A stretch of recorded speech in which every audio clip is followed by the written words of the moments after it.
Welcome back to Odd Socks. So today I'm actually going to do a job that I've been putting off for at least 2 weeks. It is planting my squash plants. Now, most of them are doing quite well. I've had a few that's failed to germinate, but these Ury Curry are doing really well. Now, the spaghetti squash, second lot of sowings, and they still have not germinated. Out of all the squashes, that's the whole lot of these squash plants have not germinated. Now these were new seeds, but considering I've used exactly the same thing for all of these squash plants and these haven't germinated, it must be the seed itself. Now I'm not going to sow any more because, well, it's just not enough time. But actually I've just been poking around in the soil and I can see a little bit of green leaf down there in the pot. Don't know whether you can see it, just that little bit of green. So it looks like it's germinated, but it looks like it's taken an awful lot longer than any of the other plants. So I shall leave those there and I'll plant them out and I shall see how they go for this year. But I'm not holding my breath for them. It's okay to get them to germinate a little bit later, but to actually get the end product of those squashes ripened before the frost gets them is very slim, and that's the problem. We sow plenty of warmth-loving plants, but if you don't start them at the right time or leave it too late, the chances of getting a really good harvest is very slim. But I'll leave them and give it a go. But today I will be focusing on all my other different squash plants that I've got here. Now, I did plant out some of my courgettes a few days ago and they seem to be holding their own, but I have been coming down here on the evenings to hand pick slugs and snails as much as possible.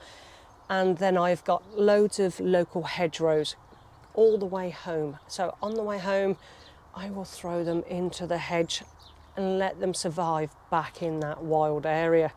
Today, it's going to be all about these squashes.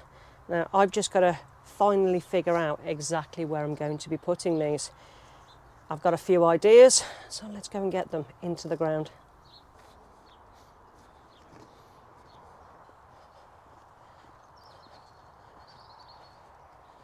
Now this is the area that I'll be growing majority of my squashes, but I have got a few other designated beds as well.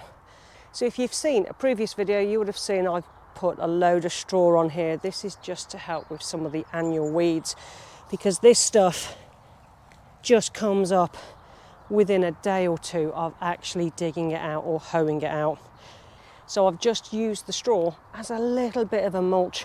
Now in this bed, eventually it will all be fruit bushes and perennial things along in this bed. So what squashes have I got this year? I have the good old Ury Curry, which I absolutely love the taste of. I have butternuts. I have, well, I did sow spaghetti squash. We'll see if anything germinates from that. I have buttercups. I have Pacific Giants, which is more for growing for a little bit of fun.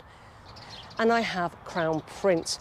Now, that's quite a few squashes in an area, but we've decided to go with lots of squashes again this year because it does cover a large area, and we have a large area to actually fill in different areas of our allotment. So in this barrow, I have some compost and some chicken manure pellets. Now, this will go into the planting hole of those squashes. They really do need a good feed, and this year we are making sure that they get plenty of feed. So this, once the hole is dug out for the squashes, this stuff is what's going to be filling back that hole. Now this area is where my Ury Curry is going to go, and I'm going to be planting, I think, 3 alongside this one side of this panel. Now I'm probably going to put a couple on the other side as well, just so we can grow it up and over this trellis. Now we've not grown squashes over trellises before, but we built this beginning of this year and this is very sturdy. As it grows, I'll tie it in and hopefully it will be happy to ramble up and over. So I'm just going to dig a hole right here Now I'm going to pop a good handful of compost, and then I'm just going to mix this in. Squashes are such hungry plants, but you can use either chicken manure or you can use good old rotted manure. Now you can see here it has got some good roots and they're just starting to break out of the bottom of the pot. Now I'm going to plant these slightly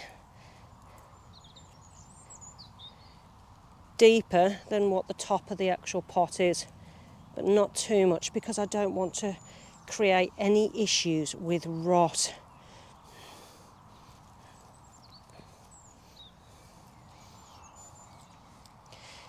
And that's my first one in. Now that is as simple as that. Now I've come indoors because yet again it is showers. This end of May has been more like April for its April showers than April ever was. So I'm just kind of trying to dodge the rain a little bit today because I have got so much to do. But basically with the planting, that's what you're going to do. Now as those Ury Curry do start growing, like I said, I'll actually be training it to go up the chicken wire, to go up and over, and we'll see how good the crops are.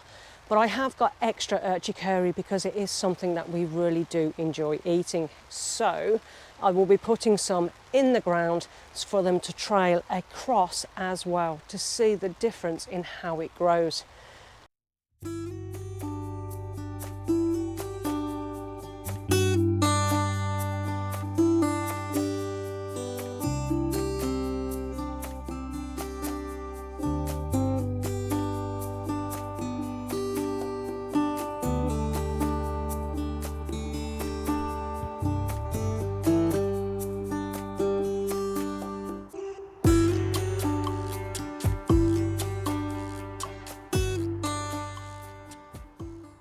Now for my crown princes, I am going to do it pretty much in a row all the way down here. Now this area, which is here, was supposed to be for my corn up to around about the pea area, all the way across. But unfortunately, I am still struggling with my corn this year. So I normally always plant squashes and pumpkins and things like that around my corn. So I'm still going to plant this all the way along. And then if I can get my corn in, fantastic. If I can't, at least this area will be covered, helping it against weeds.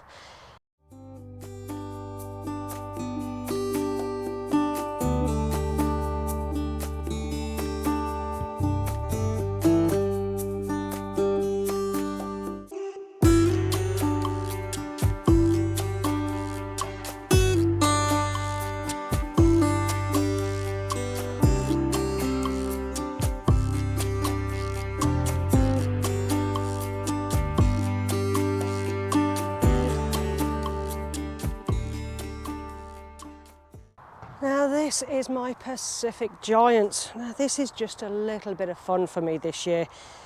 No idea how they taste, probably not that great, I wouldn't know. But if you do know, if you have ever grown and eaten a Pacific Giant, please let me know in the comments, I'll be interested to see. But these are really just about growing and seeing how big I can get. So for these, there'll be an extra big hole for these to go in with plenty of compost and plenty of food. Now I've got 3 seedlings because I wasn't sure whether they were going to germinate or whether I was going to lose any to slugs in the first place. But I am actually going to put 2 here. Now I'm going to put 1 back here. There's 1 that's going to be growing here, and I think instead of it being here, I think the next one will probably be about here, give or take, depending on how bad the ground is below. Now, I know, and I have seen people who grow through a straw mulch like this and have fantastic harvests, but I've never done it.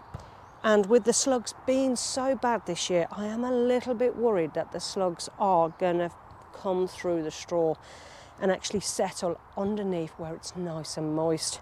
So I am a little bit worried about it here. I found last year with my strawberries, I put straw underneath, and with how wet it was last summer, it made an awful lot of my strawberries rot on the actual plant, and that's why I haven't done it this year. But now I am getting inundated on my strawberries with slugs and damage. So I think this year, if we can get away with any crops this year, I think that's a win.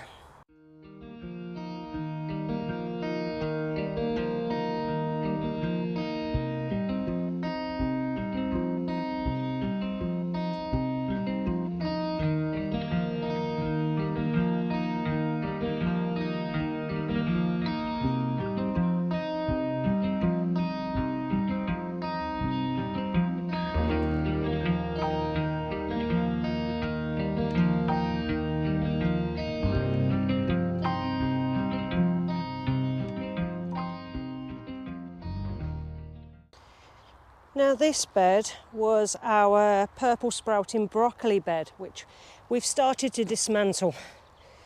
Now we have put a very thick layer of compost here, and it's our own homemade compost, but it's not quite ready. Now this is perfect for squash plants. It's not hot, it's not going to burn any roots, but it is a little bit woody. It was the last little bit of our compost pile after sifting through it a little bit. But I'm going to pop in a good amount of feed into this hole and mix it up a little bit. Now we was not going to grow anything into this bed this year, but I think squashes will be absolutely fine, and that's why we've left this plastic tarp on, just to help us mitigate those weeds. So our last Pacific giant will be here. Now, if we lose it, then we lose it. It's a little bit gutting, but we was not intending on growing 3 in the first place. So it's whichever one survives the onslaught of nature. Now, it's more than warm enough on the evenings now, and yes, it's going to be a bit wet. But if I leave it any longer, they're going to have issues in the pot, and that's not going to do it any favours at all. Now in this area as well, I've got some buttercup squashes. So I'm going to actually pop 2 of these in this area as well. Now we may as well grow in this area while we're waiting to do what we want to do with it for next year's season. This bed was not a no-dig bed, and we had it covered in plastic and we planted through the holes. That's why you can see so many of the holes. But we've added our first lot of compost for this year, and we'll probably add a little bit more before planting it in next year. But in the meantime, these squash plants will happily grow through and over this whole area. Now the giant squash, I'm hoping to grow up along that pathway, along that fence line, but we'll have to see which direction it actually wants to go. These can sprawl a little bit further. They're not quite as big a sprawler as what this Pacific giant is. So it'll be interesting to see this year how much these are going to sprawl. Now I am going to put some buttercups in another little area, which I'll show you now. This is the last area that I'm going to plant up with squashes today. Now I do have my butternut squashes, but my husband has got them at the back of his polytunnel behind all his tomato plants. They're not obviously staying there, they're still in their pots, but they'll be going into the ground over the next few days. But you can see in this particular bed, we have got a ton of mare's tail. Well, actually it's called horsetail.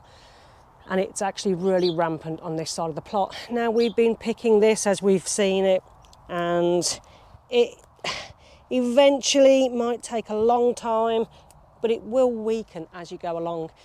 But we shall persevere, and hopefully eventually it won't be so bad. So this is what we used last year for butternut squashes to climb over. It just helps them grow and they don't cover as much of the ground.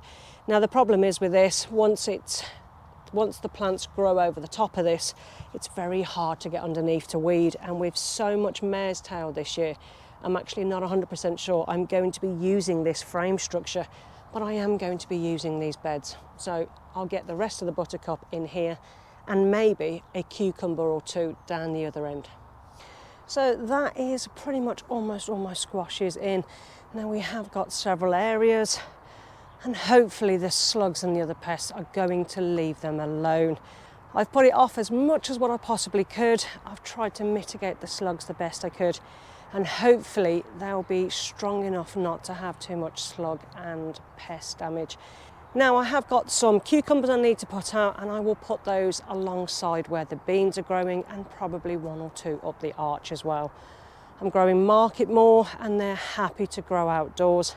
And hopefully these squashes will cover a larger area, especially the areas where we're not actually going to be growing much else in this year. So guys, what are you growing squash wise?